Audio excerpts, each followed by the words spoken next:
And we're back, and we just finished watching 2018's Ant-Man and the Wasp, currently streaming on Disney Plus, as well as some other platforms. This is part of the original MCU, in which Scott Lang, back from his stint in Civil Wars, I guess. He's on house arrest. He's on after the events of Civil War. Right. He helped Captain America at the German airport with all the other heroes, and that faction got amazing fight scene. But that faction got put on the naughty list, and Scott is under house arrest for 2 years. And this is towards the end of his 2 years. He hasn't seen Hope, played by Evangeline Lilly, and her father, played by Michael Douglas. And we're introduced to a new character, Ghost, Ava. Ghost/Ava. That's not her real name. It's just Ava. It's just Ava, and her superhero name is Ghost. Is she a supervillain? Or supervillain, yeah. She's a supervillain, but she's got a reason behind. She was one of those, much like Killmonger. It was like you kind of felt sympathetic bad. Villain. Yes, exactly. Yeah. I'm going to go around the table and get everyone's impressions. Olive G, this was your movie pick. Excellent, by the way. What made you want to watch this? I just saw it and I remember that we flashed to one. We clicked on it to only watch one scene. Ah, yes. Where like their business was corrupt. Like they went bankrupt and they were... Yeah, Sonny Birch has Luis given the truth serum and... He wants to know where Scott is at. Like, where is Scott? And one of the best lines was T.I. when he's like, if you're going to put in the dime, you got to listen to the whole song. Oh, yeah. Amazing. Really amazing script work by all the writers on this. Which I think even Paul Rudd has a little credit in that. Part of the writers, yeah. Well done, Mr. Rudd. Do you have a favorite character in this movie, Ology? My favorite character was...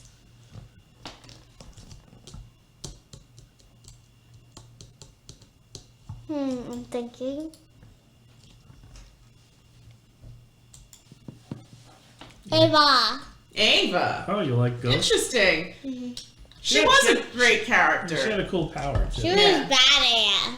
She really was badass. Yeah. Did you have a favorite scene in the movie? Well, I had a few favorite scenes. Okay. Give me one. One of my favorite scenes was when he was talking about his grandma and the music box.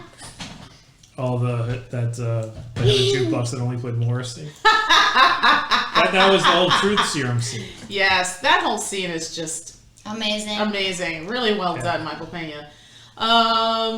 What was another scene that you liked? I also liked when he said the business was corrupted. That's the same scene. Yeah. Is there any other scenes? When the Pizzler.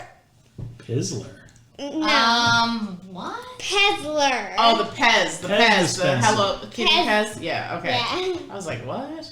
You don't know what a Pez that thing is a Pez dispenser. It's a Pez dispenser. Once I found expired Pez gum. Pez isn't gum. It's like little tablets. It's little candies. Yeah. You chew on them. They break up into dust. I once found expired Pez. Alright, well, don't eat expired Pez. Yes, I didn't eat it. Okay, good. Wait. I was going to say something, but I forgot. Gee, what was your favorite scene? Damn it. Basically every scene with Louise. Luis, was he your favorite character? Yeah, he was hilarious. Luis is hilarious. Luis is amazing. I love him. Olivia already said like where with the jukebox. So my absolute favorite part is when he pulls up and then he rolls the window down. And What's up? He's so stupid. I love him in this. Nobody remember that beloved commercial? Wait, the other thing I meant to say was my other favorite scene was when they were in Cassie's house? Cassie's room, and she said, "You're the best grandma." Yeah, there are a lot of There's some really good character moments in this movie. And one thing I like about it is that everybody seems to have something to do. Yes, You know, even the sub characters who T.I. and I forgot the other actor's name. They were minor characters in the first, and they're minor characters in this, but they definitely play a part. Bobby Cannavale introducing Lou, or is it Lou or Wu? Oh, Agent Wu, yeah, Wu. He's great in it. Randall Park, absolutely. Randall Park, Wu, yeah. Agent Wu was also in WandaVision. He was as Agent Wu. Agent Wu. He finally got the card trick down. Yes, remember? yes. Yeah. yes. Yeah. But yeah, everybody has such a great job. Walton Goggins. Fantastic. Yes, I want to see plays him in everything. That sort of like sleazy Yes, southern, attitude. con man gentleman. Yes. And he gets the truth serum at the end. Gets the truth and confesses to everything. Everything. In the thing And even at the end of that truth ridiculous. serum, that truth serum scene was great because even at the end, the way they ended it with, he finally says where he is, and suddenly Ghost just appears, and everybody's just like, ah! Like nobody knows what the hell's going on. This woman just appeared out of nowhere. Amazing. You know, I'm not to get off topic, but I know a lot of people crap on Marvel movies. You've seen one superhero, you've seen them all. Guess what? If it's not for you, then don't watch it. But don't piss on somebody else's good time. No, Seriously. they're great fun, and they manage like with the Ant-Man films, they veer a little bit more towards the comedic. But they also have like that. It's like a funny heist movie. The Ant-Man films are like funny heist movies. Yeah, but with you could tell great even character with development. great character development, you could even tell with like the way it's filmed with the music. It's really well done, and they sort of like carved out their own little niche in the Marvel universe, whereas like Captain America was more like spy thrillers and stuff like that, and Thor was veered into comedy, but also like science fiction, and they each have their own little thing, and they all for the most part do it really well.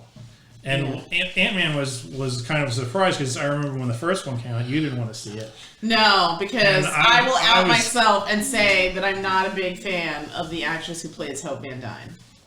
I hated her in Lost, and I carry my celebrity grudges pretty well. But she's fine in it too. She has good chemistry with Paul Rudd. She has great chemistry with Paul Rudd, and Paul Rudd is just phenomenal. Yeah. Like, thank you, Kevin Feige, for bringing him into the MCU. What a lovely addition. He really, like you said, like the balancing of like the human aspect or like the flawed human aspect with like the superhero. Mm-hmm. He definitely, and he's got great comedic timing. He's just all-American guy. He's the kind of guy you want to live next to and invite over to your house for barbecues and stuff. He's like perfect. I mean, that one of my favorite scenes. There's so many great scenes in this. Like we said before, Luis, everything with Luis is like amazing. But the scene in the beginning where Scott and Cassie are going through the maze to get the treasure of the world's greatest grandma, like the inventiveness and the loveliness of that father-daughter bonding moment, like that really, anyone that has a child knows that these kids grow up way too fast. So compounded on the fact that, and in addition to that other scene when they're in her room, I guess in his house, where she's like, well, go help Hope. And he's like, well, I can't, because if I help Hope, then I hurt you. And it's such a tricky thing to navigate this parenthood when you have these different things pulling you in different directions. Like, obviously he loves his daughter, doesn't want to lose more time with her, but at the same time he has this relationship with Hope, or kind of a relationship with Hope, that he kind of messed up on by walking away. But With ultimately, airport. ultimately he's a flawed guy trying to make the best of it and do the right thing, because at his core he's a good guy. He may have made mistakes in the past, but at the core of it he's a good guy who basically just wants to help. Yeah. Right? Yeah. And even knowing his own personal peril, because I think at the beginning of the film we find out he has 3 days to get that ankle bracelet off. 3 days. Yeah. And In a 2-year stint. His house arrest ends. And yet he still decided to help Hope and her dad. So you got to give Scott the character his flowers for that, right? Because even though he's made a lot of dumb decisions in life, ultimately they come from a place of good, I guess. Yeah. Did I ask you what you thought of the movie? You didn't, but I mean, I've been giving it nothing but praise since we started talking. This is a fun movie. Yeah, And it's up there. It's up there. The first Ant-Man was a lot of fun. This Ant-Man is just as much fun. Yeah, it's great. I think this one's probably got a better bad guy. Yes. And Ghost. Yeah. Even though she is a bad guy, but she's not a bad guy. Yeah. I think the true, like, unredeemable bad guy was Walton Goggins. Yeah, Sonny Birch. Who he's always He's cool. fantastic. You just want to punch him right in the face. You do. But he's like one of those bumbling bad guys, right? It's so different than what he was in The Shield, remember? Yeah. Even though in the beginning of that, like, series, he was all about, like, being Vic's boy. But it was almost like that whole, like, jealousy thing kind of corrupted that relationship. Anyway, we're tearing. But he's great. Tangent. Yeah. And like the one thing about this film, looking back on it now, it's sort of, you see how they're like opening up story paths for future movies. Yes. Even the movies that we've seen, like Endgame, where the story paths, like, you know, that time is going to play a part, and that the quantum realm has something to do with time, and you even see how, like, the fact that the way Ghost moves, sometimes you see like a future image of herself before she does what she does, so that, you know, time is relevant there. Yeah.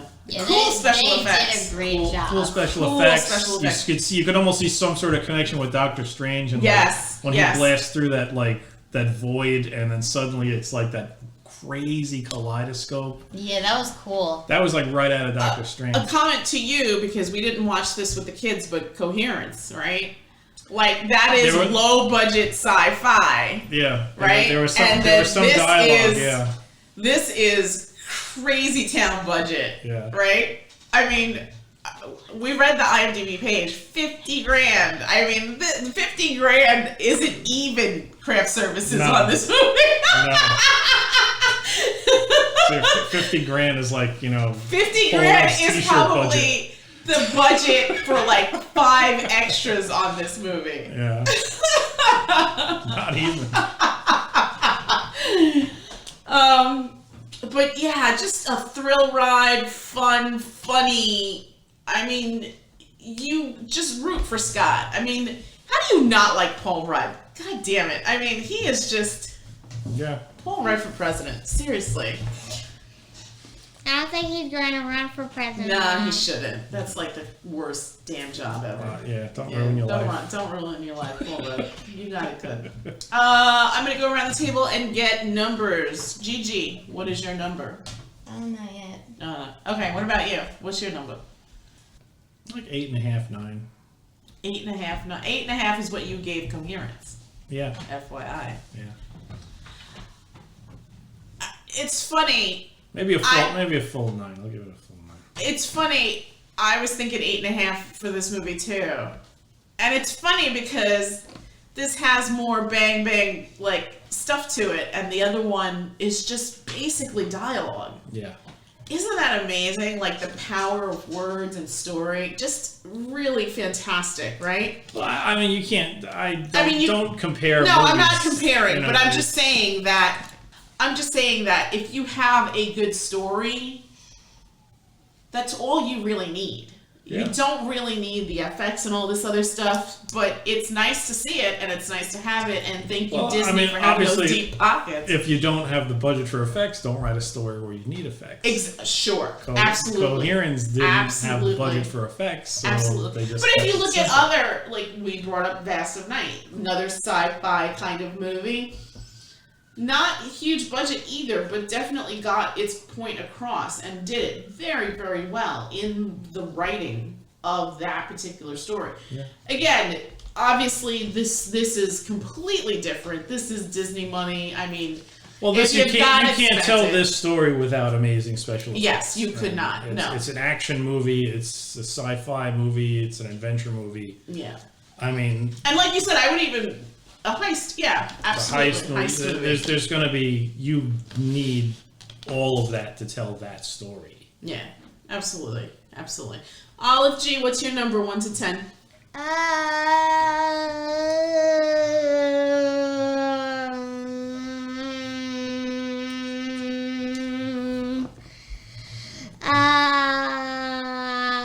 to 10. Just pick a number. Come on.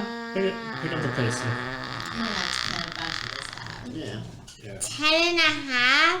I mean, 9.5. 9.5. Excellent, excellent. I would give this an 8.5. I still. Shame on you, Mama. 8.5 is a good number. Yeah, fantastic, top to bottom. And I don't feel like you need to see the first one in order to enjoy the second one. But obviously, if you have Disney Plus, see Ant-Man. And then see Ant-Man and the Wasp. Yeah. Again, currently streaming on Disney Plus, but also I think available on TBS, the app. Who knows? I'm sure it's. I think they still have the rights to it. It's available in many places. Yes, it's available in many places. But so, go see the lovely Paul Rudd as Scott Lang / Ant-Man. And that's it from us, and we'll come back with another review. Oh, she gave her number, didn't she? Oh, you didn't. No. Sorry. Scotland / Ant-Man / best grandma in the world. / best grandma in the world. What's your number, Jay? 8.95. 8.95. Yeah, that's about right. All right, that'll do it for us again. And thank you for coming by, and have a good night. Good night. Good night.